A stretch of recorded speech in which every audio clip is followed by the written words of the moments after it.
Lorsqu'un proche vit des épreuves ou un deuil, nous voudrions le ou la soutenir, mais nous ne savons pas comment. On peut être comme paralysé, on se demande constamment ce qu'il faudrait faire. On sent qu'il faudrait dire quelque chose, trouver la bonne parole au bon moment, mais on ne sait pas quoi dire. Parce qu'on sait aussi qu'une parole maladroite pourrait rajouter à la douleur à un moment où la personne est particulièrement fragile et sensible. Dans la Bible, l'histoire de Job est une triste illustration d'une mauvaise manière de soutenir. Alors que Job a tout perdu et qu'il souffre terriblement, ses amis proches viennent le voir.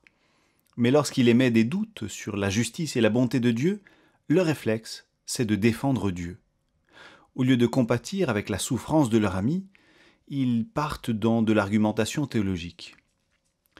Quand quelqu'un exprime sa souffrance et ses doutes, cela peut nous déstabiliser, réveiller ces fragilités dans nos vies que nous avons déjà du mal à contenir. Alors on n'est plus là pour l'autre, on se protège. Alors que dire pour soutenir un ou une amie ? Voilà ce que le prophète Ésaïe expérimentait dans sa vie avec Dieu. Nous trouvons ça dans Ésaïe chapitre 50, le verset 4. Je lis. « Le Seigneur Dieu m'enseigne ce que je dois dire pour encourager celui qui n'a plus de force. Chaque matin, il me réveille pour que j'écoute comme un disciple. » Pour le prophète, la clé se résumait à une chose, écouter. Avant de parler, avant de faire, écouter.